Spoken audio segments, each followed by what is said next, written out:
Hello and welcome to Shanghai Eye. I'm Wang Ying. Hi, I'm Huichang. Monday through Friday on Dragon TV, we bring you stories to explore and decode China, and we'll focus a lot on Shanghai. We will look at business, tech, urban life, arts and culture, and sports. And we are going to provide you with our top tips on work, study, life, and travel in China. As more theater festivals are being held in villages and towns across China, some people wonder why theater fans would spend so much time and money to go to these places just to watch plays. In the last episode, we talked about the iconic Wuzhen Theater Festival, and in this one, we'll look at theater festivals or art seasons in other small towns and communities. We will go to Huichang TheatreVillage, IMMERSIVEXZIGAGAO, as well as festivals in Nanxun and Arania. Let's take a look.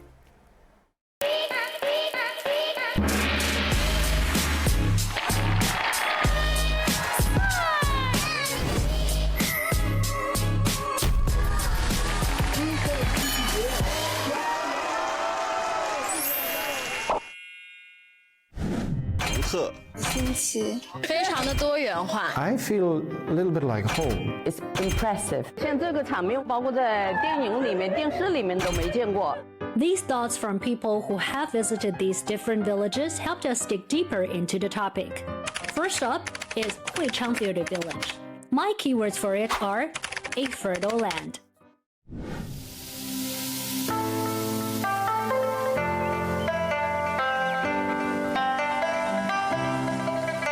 Huichang is a small settlement in Jiangxi province that happens to be the ancestral home of big-name theater director Stan Lai. It boasts a rich history of 1,042 years with profound cultural foundations and beautiful natural scenery. The village has very little advantage, really. It's so far away, but this common beauty is something that escapes you when you live in the city all the time. And being here and being within the warmth of the Hakka culture and the food and everything, it really brings out something very warm in everybody.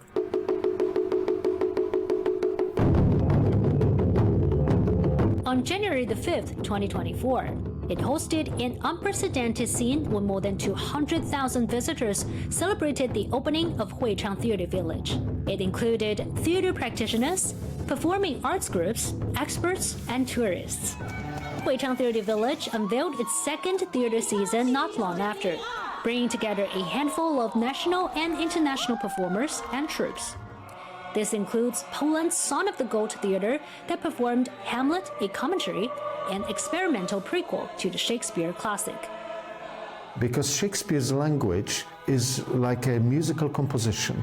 So part of our inspiration was to look at not what the Hamlet means as play, but how does it sound? We are presenting the possible, potential emotions translated through the music. Of course, the biggest reason I say Huichang TheatreVillage is a fertile land is not just because it's a remote rural village that has only hosted 2 theater seasons, but because of Huichang Institute of Theater Technology, a career-oriented institute focused on training people for all sorts of jobs within the theater industry. Located within Huichang TheatreVillage, the institute offers majors in stage, lighting, sound, and costumes. It now has 180 students in 2 grades. 1、2、3。为什么我选择这个学校在戏剧小镇里面？是希望能够去创造一个全沉浸式的戏剧教育环境。眼前好像我们在培训这200-300个学生。 对我来说，长远的是我们在培训这个 industry。如果说这100-200人或200-300人这个种子，对不对？它可以慢慢影响到或渗透到这个市场，慢慢大家都有这个 standard， 就是国外对于技术跟安全要求的标准的时候，那个时候就 OK 了。在这个学校待了1年不到，也接触了灯光专业。 怎么让它的亮度更亮啊、更暗，适合怎样的场景，要考虑很多，挺好玩的。This theater village is great, but it's worth noting that it needs time to take root. Just like Lai said, the development of cultural industries requires more than building some theaters. It needs a whole bunch of professional people with different skill sets. What my vision of this place is where there's theater all year round. It's not just a 2-week deal every year, but we have activities all year round and we have performances hopefully every weekend, but that's a goal that we can't achieve immediately, but we're going to try. And that means setting up a theater group, a troupe here. And that's in my mind, and we're working on it, and it probably will happen. I'm really impressed with that technical school in Huichang. I believe the students there are really the future of the industry of the theater. Yes, that's true. And I believe these theater festivals are going to bring a big boost to the development and economy of these small towns. Cool. So what's next? Well, just be patient. 3 more to come.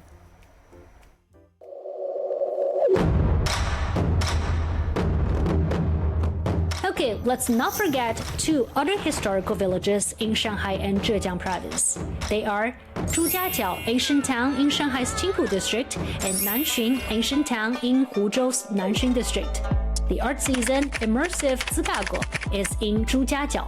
My keywords for it will be linking various industries.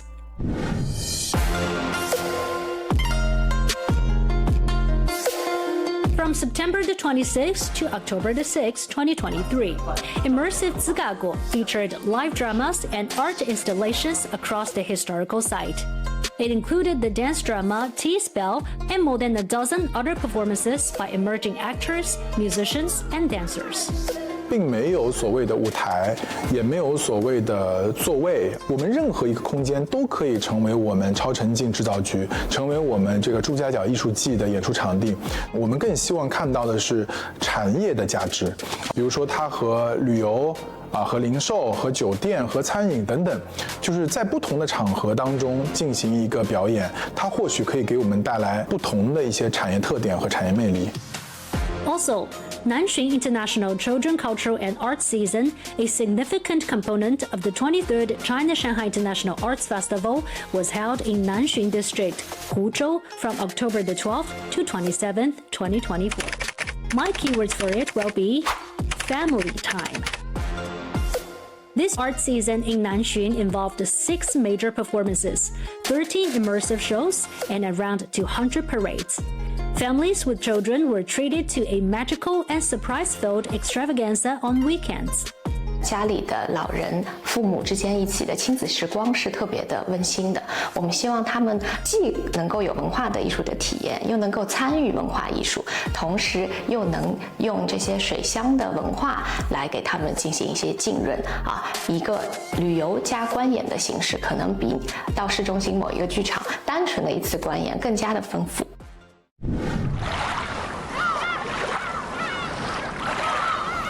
Enough about southern China, let's head north to the resort town of Arania in Hebei province. With its serene seascape and minimalistic architectural aesthetic, it is a popular destination for urbanites seeking a tranquil weekend getaway.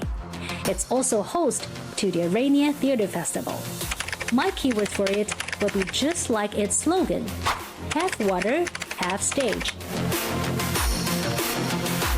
Launched in 2021, the Arania Theatre Festival is the first in China that takes place by the sea.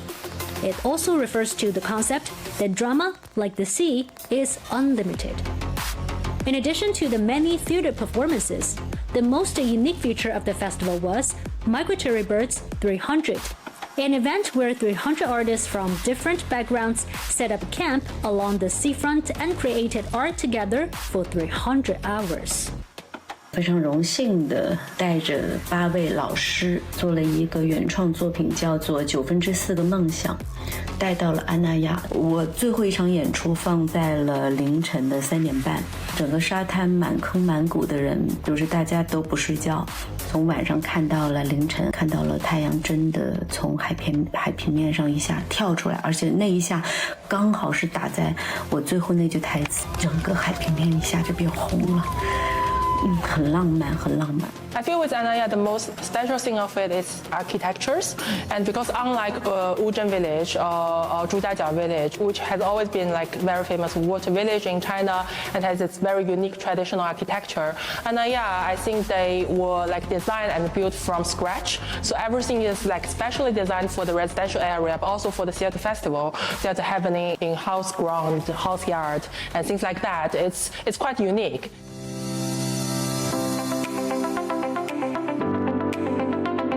Whether it's a scenic water town or a romantic seaside, whether it's within or without the theater, whether it's for students, families, young people, or seniors, theater festivals give people strength, hope, love, and joy.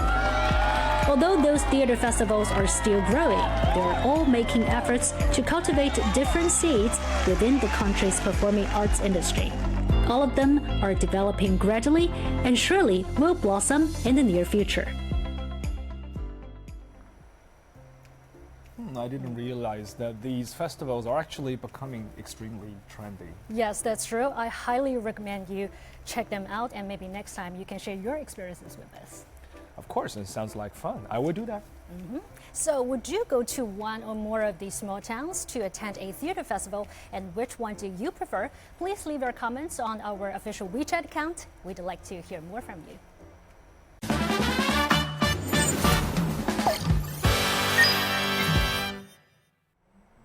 In today's Shanghai A to Z section, we are looking at how an expat can update their residence permit if they have moved to a new place. According to the city's Public Security Bureau website, if your registered address has changed, the first step is to report this to your local police station within 24 hours. You can either go to the police station in person or visit the website on the screen to do it online. The second step is to file an application with the Shanghai Public Security Exit Entry Administration Bureau for a change in residence permit information within 10 days of the exchange of address. You can, of course, do this in person, or you get it done on the Exit and Entry Administration's website. If the online review is successful, you can print out a processing receipt as proof of the change of address.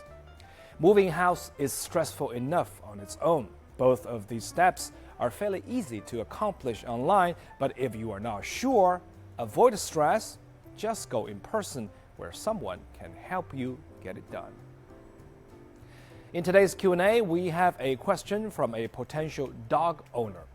Matt asks, what dog breeds are prohibited in Shanghai?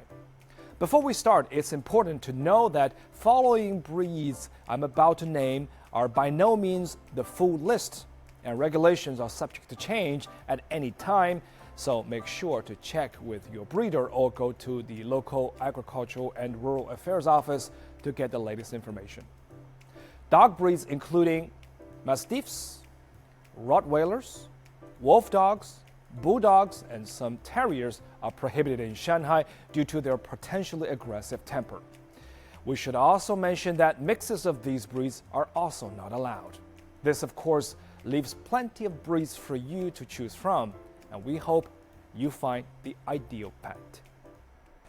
If you have a question for us, you can find us on all the socials. We'd love to hear from you, and you can find all of our content online as well, and join us here on Dragon TV Monday to Friday.